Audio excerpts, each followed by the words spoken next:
Magandang umaga kabalogs! Ngayong araw ay pupuntahan namin ang Fortune Island. At ako'y dinayo ng aking matalik na kaibigan na pinakapuging nilalang sa bayan ng Cuenca. Utay! Ang Fortune Island ay isa sa pinakamaganda at sadya namang dinadayo din sa bayan na magigiting, Nasugbo, Batangas. Ay siya, wag na yung patagalin at kami dadagosnan ng makarami. At nakahanda na rin ang sasakyan naming bangka papunta doon sa Fortune. Pisan, kagaya hindi sasama ay kung hindi ito +1 na lang. Siya, yakit na at baka maiwanan pa ako. Bago ang lahat, magpasalamat tayo kay Papa Jesus sa napakagandang panahon na ibinigay sa atin ngayong araw. Nice kung ipakilala sa inyo nga pala ang aming kapitan na magtitimon sa amin sa maghapon. Pare Hammer, tingin din you're the night, you're the sea.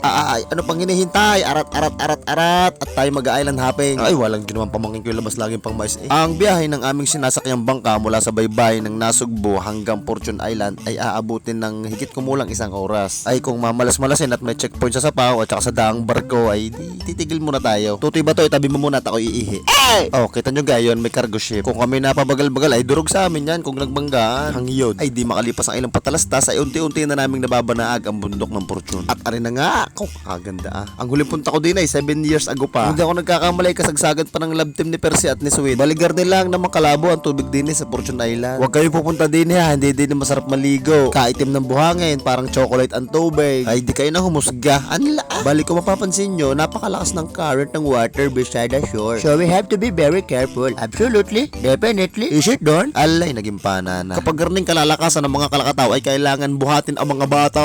Mahirap na't baka malunod ay hindi na ako makakahanap ng kahalintulad na rin. Walang garni sa Lazada at Shopee. Ay dinong lahat ho kami ay nakababa na. Kami naman ho ngayon ay hahanap ng malilom na silungan. Sa dami ng mga cottages dito at kami lang ang tao ay kahit saan pwede kaming sumilong. Pero naisipan namin din sa may bandang itaas, sa may ilalim ng puno ay napakalilong.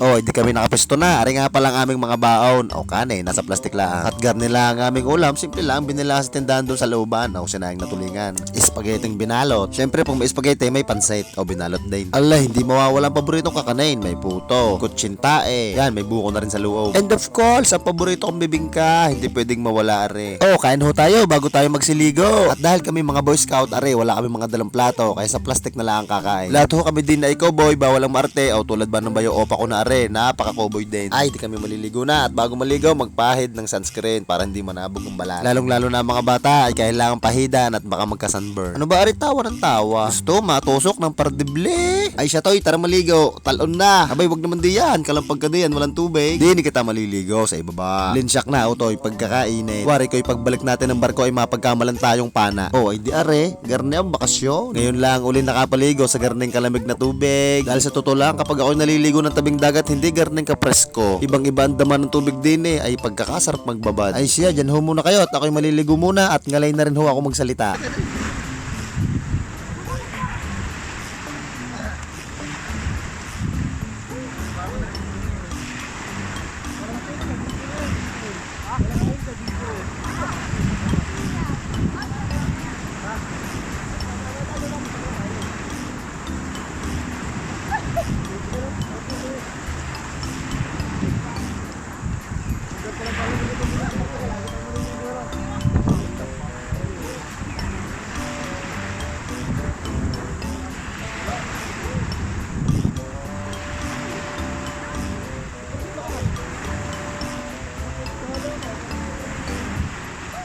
Ops, break muna kami sa paliligo at kami akit lang ng bundok. Sa parting itaas ng Fortune Island ay may matatagpuan na parabang Greek sculpture. Ano ba? Hindi ako sigurado kung anong tawag din Basta't para kang nasa parte ng Greece pag nabatbat ka din sa itaas. Ay tingnin naman ang view din Ay kahit na masama ang lumot, hindi ka nagtatatama sa steel, ay ayos lang. Basta't garning makikita. Papasabi ka na lang ng talalap.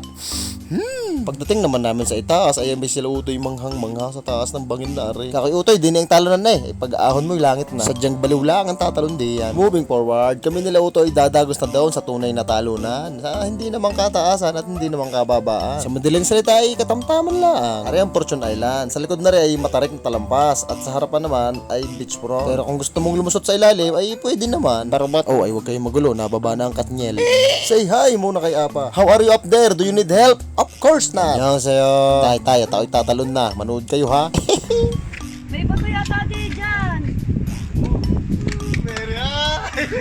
Nice. Oh my God! Go there.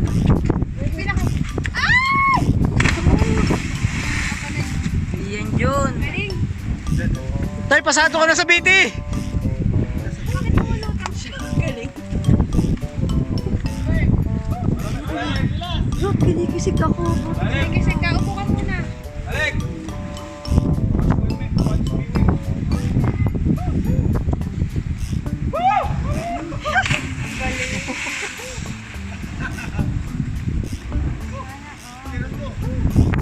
Tay, kailangan na lang ka sa loob. Nakabudaan ako eh. Doon ka sa dulo. Doon ka lang sa mababa tumakot. Takot pala. Di ang Kuya Logo naman ay hindi na nakatalaon dahil sa sobrang nervyos, kaya are, nangawil na lang. At pagkatapos tumalon ay kami bumalik na rin agad sa beachfront at walang masilungan na maayos doon sa likod. Kinarga ko na rin aking mahalan at sadyang sugatan ang tuhod na rin. Kakaawa ko naman at hindi makahakbang. Bali sa Logo na inaayawan doon sa likod at nangawil na laang. Ay ano ba't nakita ko naman din sa unahan, di na naman lumiba at wala doon nahigit doon. Garning-garni ako nung kabataan sa tuwing maliligo na laang ay hindi na naligo ng maayos, nangawil na laang ng nangawil. Ay, kainamang kakalinawan ng tubig din sa Fortune Island. Ay wari ko na may kahit maglaglag ka ng isang pirasong kuyuma dahil kitang kita din Unlike kami medyo tumagal na din at hindi namin namalayan ng oras. Lilisanin muna namin ng Fortune Island at kami ililiba. May dalawang isla pa kami pupuntahan at island hopping nga ang sinadya namin din Ay siya. Bye bye Fortune Island. Salamat sa napakaganda mong tangi at kami nag-enjoy ng maigi. Alright, next destination ho namin ay ang Twin Island. Sa pagkakataong are ay kailangan namin maglayag ng about 40 to 45 minutes mula Fortune Island hanggang Twin Island. Ayan, sakto. 45 minuto ay nakarating na nga ho kami din sa Twin Island. Ang islang are ay open sa lahat. Wala namang nagbabantay din kaya anytime pwede naman kayong pumunta. Ay syempre, doon na lang magkakatalo kung kayo may sasakyang bangka. Hindi naman pwede DLTV din at BSC. Dahil din ay wala nagmamayari at nagbabantay, walang masisilungang cottages din napaka-open. Kaya kalimitan ay sa sariling bangka na lang ang silungan. Ay siya, sweet, talon at ibababad natin ang sugat mo din sa tubig alat. Pag binabad nating sugat mo hanggang alas 5 ay wari ko naman ay tanggal na ang tuhod mo. Bili, yapaw sa daddy! Oh, ay di are. Chillin like a villain, utoy. Pagkakalinaw din ng tubig din at pagkakalamig. At ang kagandahan din sa Twin Island ay panatag lang ang tubig. Walang kahangin-hangin. Anla, si Logan ay hawak pa rin ng pangawil. Wala man makahuli-huli. Bali kami ho ay tumagal din ng mga 2 oras din sa Twin Island. At pagkatapos na, nagpaalam na rin ho kami. Ay sunod ho sana namin pupuntahan ang Kawayan Cove o ang Bimbo Beach. Ay di kaya langoy hinapon na. Ay, hindi na ho kami tumuloy. Ay sarado din daw ba naman. Alright, maraming salamat sa panonood at sa pagsama sa amin sa paliligo. See you next vlog. Bye-bye!